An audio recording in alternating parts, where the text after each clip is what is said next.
So the best way to become aware of time is for a grey-haired man from Australia to come and tell you about it. And to listen for it and to feel it inside you.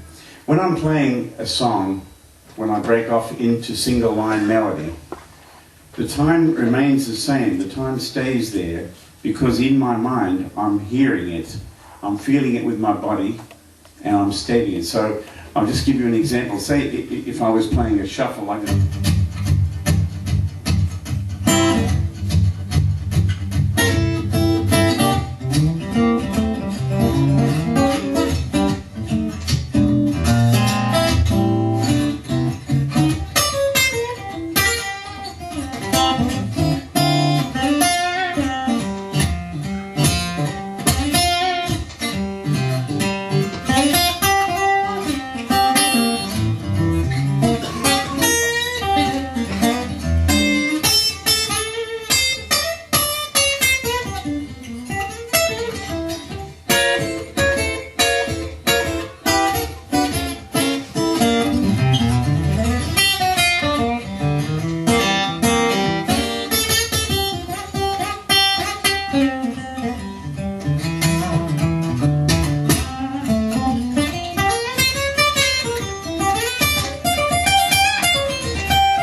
Just improvising there, but while I'm playing that sort, I'm playing single line melody like that, what I'm hearing in my mind is this.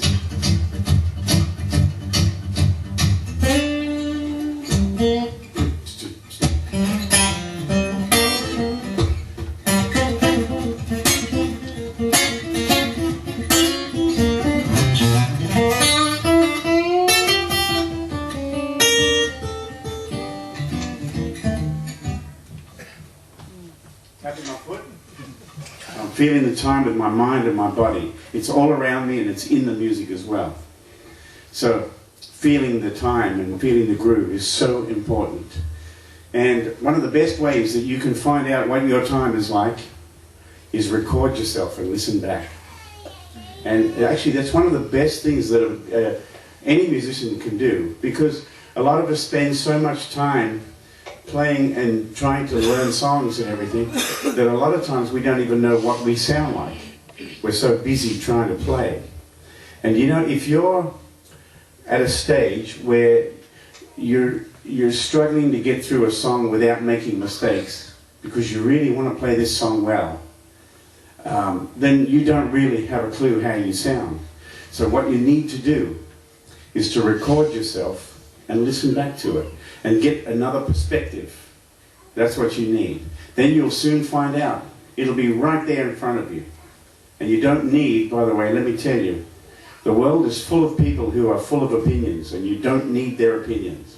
What you need is to be able to focus in on your particular playing and find the areas that you need to work on. So if you record yourself and listen back, you don't need to play that to other people to get their opinion, because their opinion doesn't matter. It's what satisfies you is what counts. The other thing is, when you're practicing, it's a good idea never to practice in front of others, because we all need repetition. In order to get any good on the instrument, we need repetition. We need to play the same thing over and over and over and go over it until you've played it 1,000,000 times. And we need that, but everybody else doesn't like it. So don't practice in front of your family that I want to put a bread knife in your back. Okay?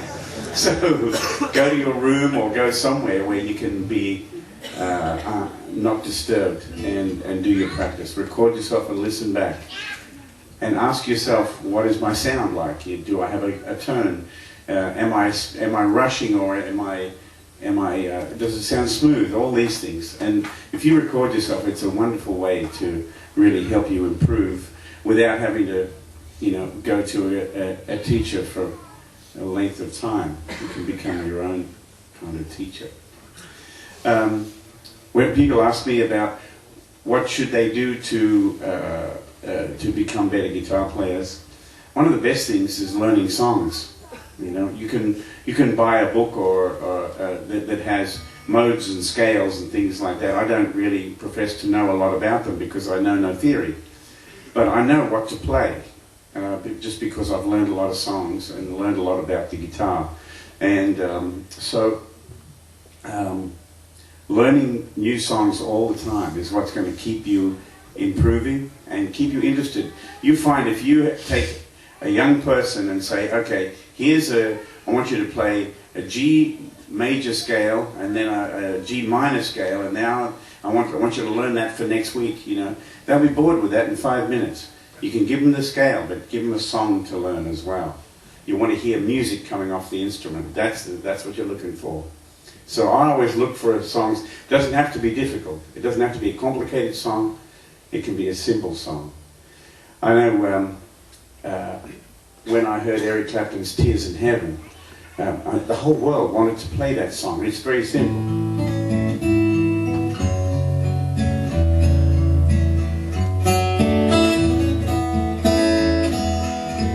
It's a really simple song.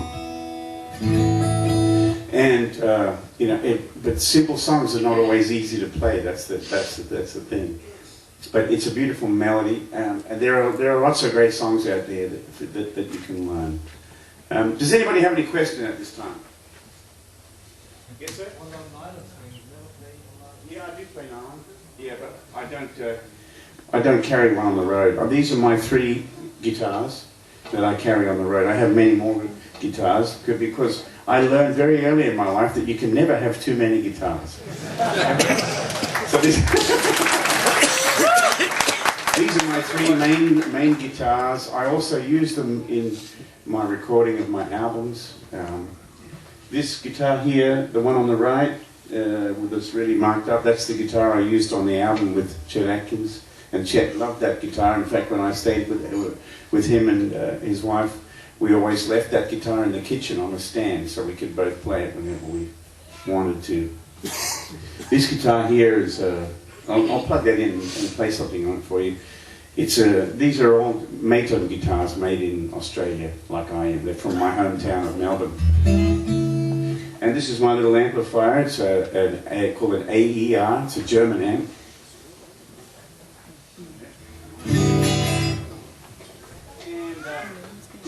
Basically, what I do is I travel around the world with that little amp, with a rack which has my reverb and a tuner in it, and some DIs.